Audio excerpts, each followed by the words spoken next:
इतनी संख्या में जो मीडिया के बंधु यहाँ पे पधारे हैं, मैं आप सभी का तहे दिल से शुक्रिया अदा करता हूँ, क्योंकि भारतीय जनता पार्टी ने एक ऐसी जिम्मेवारी मुझे दी है जब चुनावी वर्ष है।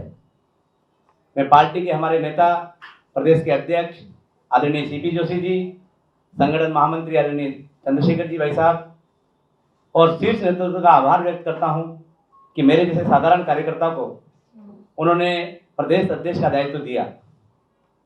और मैं आपके चैनल के माध्यम से उनको विश्वास दिलाता हूं कि राजस्थान के अंदर जिस तरह से इस सरकार ने 2018 के अंदर जो वादे किए थे, उन वादों पे ये सरकार खरी नहीं उतरी। जो इन्होंने अपने घोषणा पत्र के अंदर वादे किए, उन वादों को पूरा करने में ये सरकार नाकाम रही। ऐसा पहली बार हुआ है कि अशोक गहलोत का काला जादू इनके मंत्रियों पे ही नहीं चला। जब इनके मंत्री ने इनकी लाल डायरी की पोल खोली तो अशोक गहलोत जी घबरा गए। उनको लगा कि अब मेरी सत्ता जाने वाली है। सत्ता तो वैसे भी जाएगी उनकी, क्योंकि राजस्थान की जनता इस ठग गहलोत को जान चुकी है और इसके विधायकों ने जिस तरह से लूट घसोट की है, किसी से छुपा हुआ नहीं है। और जब गृह मंत्री होते हुए इनके राज में जिस तरह से कानून व्यवस्था को इन्होंने तार तार किया है, कानून नाम की चीज राजस्थान के अंदर नहीं है। हमारी बहन बेटियां सुरक्षित नहीं हैं, हमारे अल्पसंख्यक समाज के लोग सुरक्षित नहीं हैं। और जो युवा हैं, युवाओं से इन्होंने वादे किए कि आपको हम युवाओं के लिए 3500 रुपये प्रति माह की इन्होंने घोषणा की थी, लेकिन इनकी घोषणा अभी तक पूरी नहीं हुई। इनके एक बड़े नेता राहुल गांधी जी ने यहाँ पर घोषणा की थी राजस्थान में आकर कि मैं 10 तक गिनती करूंगा तो किसानों के कर्जे माफ हो जाएंगे। मैं आपके चैनल के माध्यम से पूछना चाहता हूं माननीय मुख्यमंत्री जी से कि आप बताइए कि राजस्थान के कितने किसानों के कर्जे माफ हुए हैं? एक भी किसान का कर्जा माफ नहीं हुआ। किसानों ने कर्जे में तंग आकर फांसी तक खा ली। इस राजस्थान की हालत गहलोत जी ने इस तरह की कर दी, क्योंकि राजस्थान के जब हमारी पूर्व मुख्यमंत्री वसुंधरा जी थी, उनके कार्यकाल के अंदर जो उन्होंने काम किए, उन कामों के सिर्फ फीते काटने का काम इन्होंने 5 साल में किया है। अपनी तरफ से इन्होंने कोई कार्य नहीं किए। विशेष तौर से अल्पसंख्यक समाज के लिए इन्होंने कहा था कि मदरसों के अंदर हम कंप्यूटर लगाएंगे, इंटरनेट से जोड़ेंगे। मैं पूछना चाहता हूं इनसे, कितने मदरसों को इंटरनेट से इन्होंने जोड़ा? वक्फ संपत्तियों की बात करें, 739 ऐसी वक्फ संपत्तियां हैं जिन पे कोर्ट के आदेश आए हुए हैं। कोर्ट के आदेश के बावजूद उन वक्फ संपत्तियों को खाली नहीं कराया जा रहा। वक्फ बोर्ड कर्जे से डूबा हुआ है, उनके कर्मचारियों को वक्त पर वेतन नहीं मिल रहा। सिर्फ सरकार की लापरवाही की वजह से वक्फ की संपत्तियां खाली नहीं हो रही। मदरसों के अंदर पैरा टीचर्स का मामला हो, इन्होंने कहा कि उनको नियमित करने का हम काम करेंगे। इन्होंने कोई नियमित नहीं किए, ये इनका बड़ा फेलियर है। और इन्होंने कहा था कि अल्पसंख्यक समाज के लिए जब सरकार बनेगी तो अलग से हम बजट बनाएंगे। बजट तो दूर की बात है, जब आरपीएससी का गठन किया, वो ऐसी संस्था है जिसके अंदर हमारे जो बच्चे पढ़ते हैं, एग्जाम देते हैं, उन बच्चों का भविष्य कैसे बनेगा, किस नौकरियों में लगेंगे, इन्होंने एक भी आरपीएससी के अंदर अल्पसंख्यक समाज का मेंबर नहीं रखा। चाहे अदर सर्विस से आईएएस बनने की बात हो, पहले भी 3 बार हमारे लोग अदर सर्विस से आईएएस बने। जब माननीय भैरव सिंह जी की सरकार थी, माननीय वसुंधरा जी की सरकार थी, लेकिन अशोक गहलोत जी की सरकार में अदर सर्विस से एक भी आईएएस नहीं बना। ये बड़ा दुर्भाग्य है, क्योंकि ये अशोक गहलोत जी सिर्फ अल्पसंख्यक समाज का और विशेष तौर से मुस्लिम समाज का, जो ये 95% तक वोट लेते हैं, अपने आप को कहते हैं कि मैं इनका रहनुमा हूँ। किस चीज़ का रहनुमा है ये, जब इनके राज में हमारे लोग सुरक्षित नहीं हैं? क्योंकि अब इन सब चीज़ों से जनता जाग चुकी है। जनता को पता लग गया है कि अशोक गहलोत जी ने जिस तरह से अपना जादू दिखाकर अपने काले जादू से लोगों को गुमराह करने का काम किया, उस जादू की पोल खुल चुकी है। और राजस्थान के अंदर 2023 के अंदर जो चुनाव होंगे, उन चुनाव के अंदर जनता ने मन बना लिया। इस बार आदरणीय माननीय मोदी जी के नेतृत्व में जिस तरह से केंद्र की जो सरकार चल रही है, उस सरकार की जो योजनाएं हैं, उन योजनाओं का सिर्फ अशोक गहलोत ने नाम बदलने का काम किया है। चाहे आयुष्मान योजना हो, उसका नाम बदलकर चिरंजीवी योजना कर दी, उसका 50% पैसा केंद्र सरकार से आता है। आवास की योजना हो, उनके लाभ हमारे लोगों को मिले हैं। माननीय मोदी जी की जो योजनाएं हैं, उन योजनाओं का सबसे ज्यादा अगर कोई लाभ मिला है तो अल्पसंख्यक समाज के लोगों को मिला है।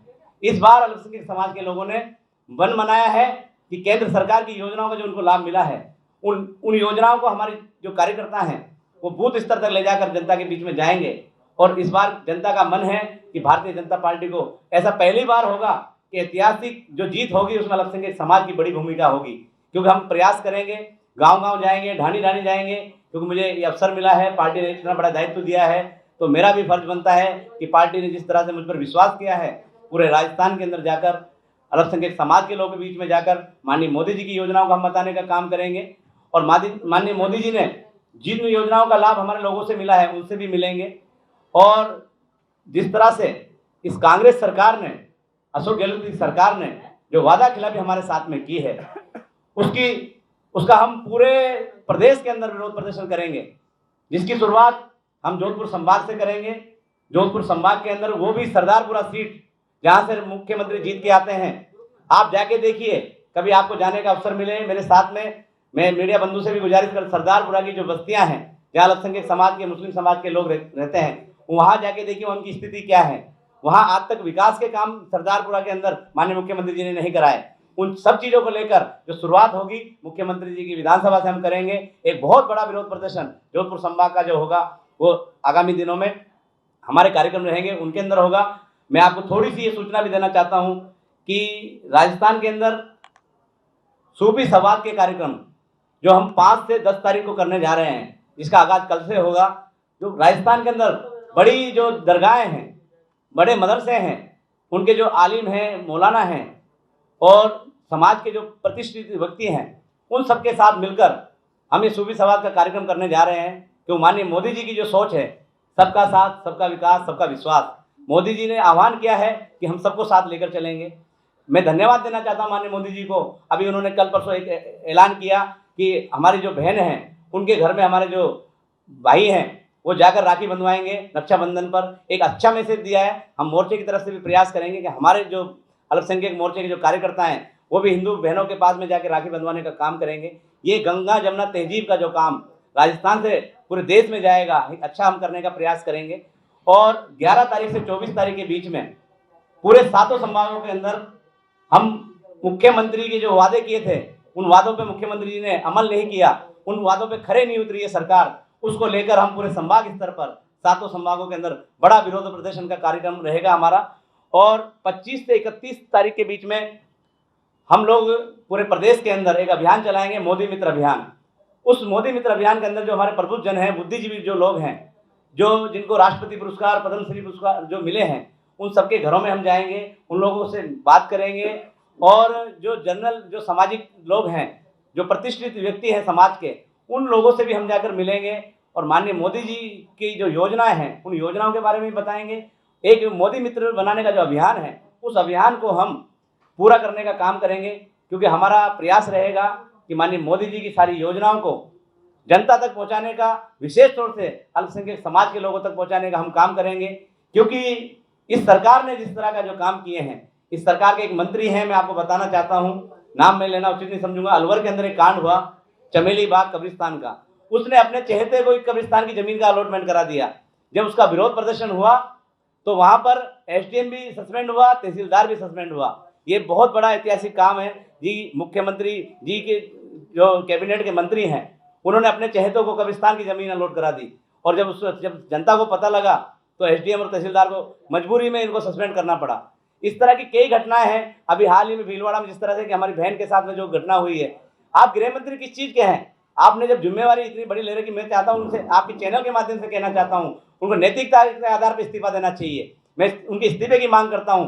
और मैं कहना चाहता हूं कि जिस तरह से अन्याय हो रहा है कि कहीं भी जाए कोई किसी को मार जाता है, फिर लॉ एंड ऑर्डर किस काम के?